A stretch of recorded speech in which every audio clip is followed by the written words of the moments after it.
Le Premier ministre de la République démocratique du Congo, Matata Ponyo Mapon, est le grand témoin de 64 minutes. Merci d'être avec nous en duplex de Kinshasa. Monsieur le Premier ministre, le Congo rend hommage depuis plusieurs jours maintenant à l'artiste Papa Wemba, avec aujourd'hui des obsèques nationales, un pays uni.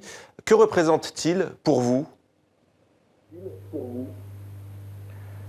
Oui, merci d'abord pour cette invitation. S'agissant des Papa Wemba, comme vous le savez, c'est un monument culturel, c'est un monument musical, et les funérailles qui lui sont rendues sont à la hauteur de son qualificatif planétaire.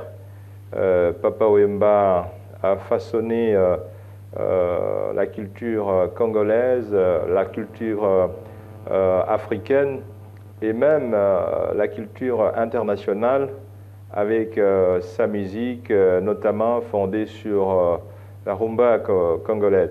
Donc je crois que cet artiste musicien talentueux a fait ses preuves en ce qui concerne la qualité de sa musique, et les funérailles qui lui sont rendues sont à la hauteur de son talent et de son apport au progrès de la musique africaine. Et pour vous, à titre personnel, Monsieur le Premier ministre, que représentait-il? On sait que vous le connaissiez personnellement. Vous étiez par exemple à son mariage? Oui, je connais Papa Wemba évidemment depuis le très jeune âge, comme tous les Congolais de l'époque ont dansé, en tout cas au rythme de la musique de Papa Wemba, qui, comme vous le savez, au départ c'était la musique destinée essentiellement aux jeunes. Et par la suite, je l'ai connu personnellement, et quand je suis arrivé au ministère des Finances et par la suite à la primature, et je lui ai fait cet honneur de participer personnellement à la cérémonie de son mariage qui s'est passée dans une église en plein Matongé, non loin du village Molokai.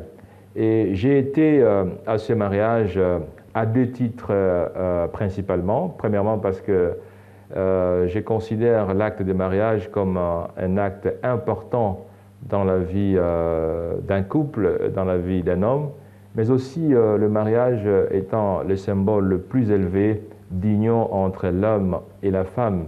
C'est même le socle du foyer, c'est le socle du progrès d'une famille et du progrès de la nation. Deuxièmement, parce que je pensais qu'il méritait les honneurs encore vivants. Cet homme qui a vécu avec son épouse au nom de Amazonée, comme il aimait lui-même le chanter, et cet homme a voulu reconnaître l'amour qu'il lui a donné pendant plusieurs décennies, cette jeune femme qu'il avait épousée à près de 14 ans. Et donc, il était pour nous important, non seulement de lui montrer notre attachement à cet acte historiquement symbolique, mais aussi le féliciter pour ses talents qui ont dépassé les frontières, non seulement congolais, mais les frontières aussi africaines. La culture, mais aussi le sport sont, selon vous, les moyens de fédérer et de rassembler au Congo. Ce sont des thèmes que vous développez dans votre livre « Pour un Congo émergent », ouvrage dans lequel vous faites votre bilan après 4 années, quasiment jour pour jour en tant que Premier ministre. Comment jugez-vous la situation économique au Congo aujourd'hui?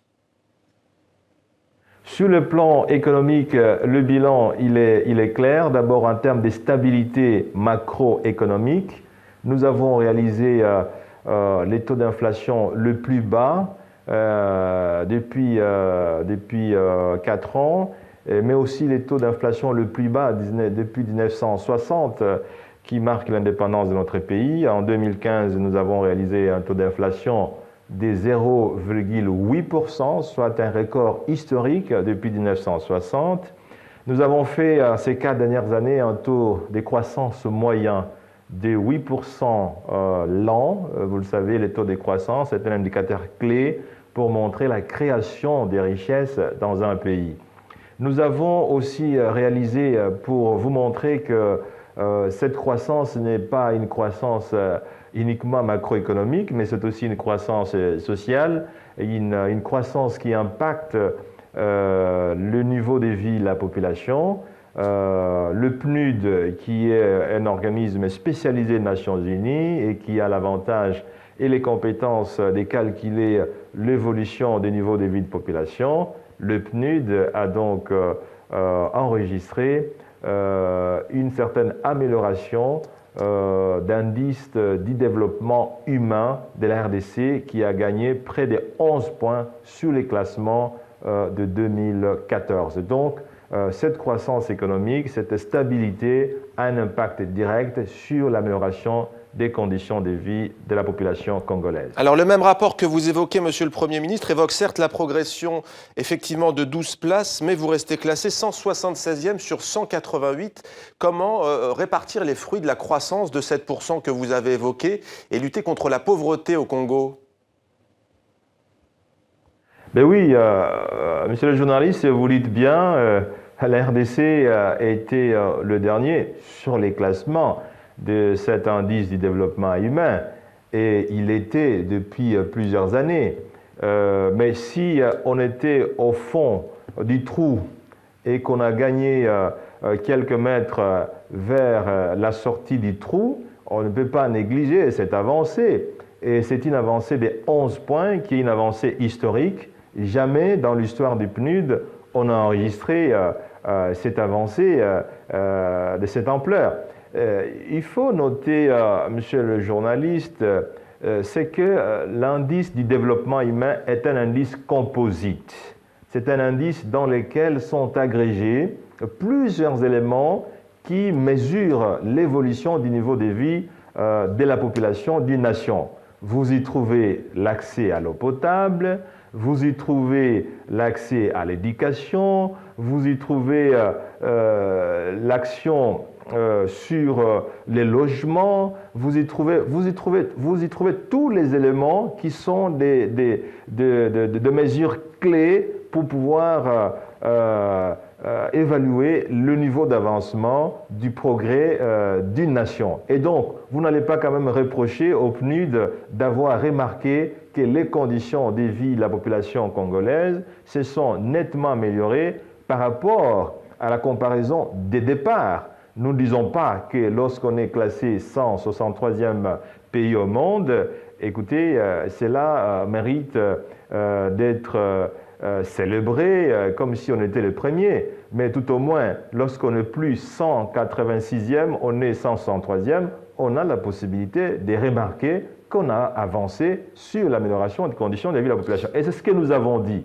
Le chemin à parcourir reste long, mais cela ne peut pas nous empêcher de dire que nous avons progressé. Alors le Congo, pour que nos téléspectateurs et nos téléspectatrices se fassent une idée, est un pays continent, c'est grand comme 5 fois la France, 85 millions d'habitants.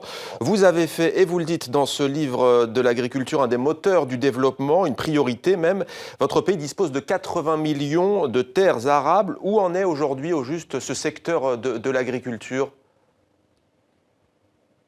Écoutez, je fais de la diversification de l'économie congolaise mon cheval des batailles, et ceci conformément à la vision du programme de son Excellence Monsieur le Président Kabila, Joseph Kabila Kabange, qui souhaite vivement dans son programme d'action que l'économie soit diversifiée. Et je crois, si vous regardez très bien dans la composition du PIB, en tout cas congolais, la part du secteur de l'industrie extractive commence à diminuer petit à petit en faveur d'autres secteurs qui contribuent davantage à la formation du PIB de notre pays. Et je fais un point d'honneur sur le secteur agricole qui, depuis de longues décennies, vous le savez, étaient déclarés comme priorité des priorités, mais ça n'était que des slogans. Mais cette fois-ci, nous faisons de l'agriculture effectivement une priorité des priorités. Nous avons créé, et c'est historique dans ce pays, un parc agro-industriel qui se situe à près de 200 km de la ville de Kinshasa. Et dans ces parcs, nous avons l'ambition de travailler sur l'agriculture à près de 80 000 hectares. Et c'est un secteur qui est à mesure effectivement de permettre à la RDC d'économiser près d'1,5 milliard de dollars par an qui nous servent à importer des denrées alimentaires. Et ce parc est en train d'avancer. Pour votre information, c'est un parc qui a pris aujourd'hui un financement de plus de 100 millions de dollars et qui ont été financés globalement par des ressources du Trésor public, fruit d'une gestion rigoureuse que nous avons imprimée depuis quelques années et qui témoigne d'ailleurs la bonne gouvernance dans notre pays. Vous évoquez aussi, Matata Ponyo Mapon, la question de l'entrepreneuriat dans votre livre. Les entrepreneurs sont dans leur grande majorité des étrangers. Comment comptez-vous stimuler l'entrepreneuriat congolais? Comment faire concrètement? Ben justement, nous remarquons de manière mélancolique que les Congolais n'ont pas encore fait beaucoup de progrès dans la création, la gestion et la propriété des entreprises. Nous pouvons à ce moment-là constater qu'il y a beaucoup d'efforts à faire dans ce domaine. Et c'est pour ça que nous tenons à améliorer le climat des affaires dans notre pays. Je dois vous dire en toute sincérité que nous avons fait beaucoup de progrès là-dessus et en faisant d'énormes réformes pour améliorer le climat des affaires et permettre aux Congolais d'avoir l'esprit créatif pour devenir propriétaires des entreprises privées et ainsi créer une classe moyenne congolaise capable de tracter la machine de production nationale. Donc nous avons appelé les Congolais à pouvoir saisir cette opportunité que nous leur offrons d'être des entrepreneurs dans leur propre pays, dans tous les domaines possibles, parce qu'aujourd'hui, il est plus aisé de créer une entreprise qu'on ne pouvait le faire hier. Certains députés, Monsieur le Premier ministre, critiquent votre bilan économique après 4 années donc au pouvoir. Une motion de censure serait même en circulation. Que leur répondez-vous? Non, je pense que les critiques sont des facteurs de progrès.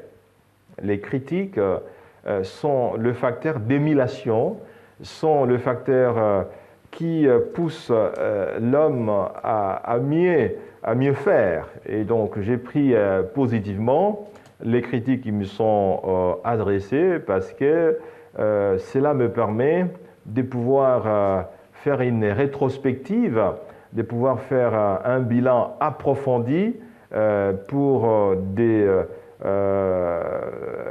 pouvoir voir quelles sont les erreurs qu'il faut corriger, quelles sont les forces qu'il faut consolider. Que vous soyez myope ou pas, il est impossible de ne pas voir le progrès qui ont été réalisés par notre gouvernement sous le leadership du président Kabila depuis 4 ans. Je vous ai parlé de facteurs macroéconomiques, de stabilité monétaire. Vous le savez, monsieur le journaliste, vous savez très bien que la stabilité du cadre macroéconomique, dans toutes les études scientifiques qui ont été faites, constitue les socles sur lesquels sont bâties les meilleures économies du monde. La stabilité monétaire constitue un facteur de départ de l'émergence d'un pays, du développement d'un pays. Et là, nous avons gagné ces combats qui n'a jamais été gagné de manière aussi spectaculaire depuis l'indépendance. Avoir une monnaie aussi stable depuis près de 6 ans, ça n'a jamais été fait. Et ça, je crois que c'est un actif que personne ne peut ignorer, y compris les personnes qui n'ont pas étudié la stabilité monétaire. Pour une maman qui vend ses légumes, ne s'enseigne pas à l'université, mais ça se constate. Et je crois que pour tout ça, les bilans, loin d'être évidemment reluisants par rapport au retard que nous avons accumulé, mais c'est un bilan qu'on peut considérer comme largement positif.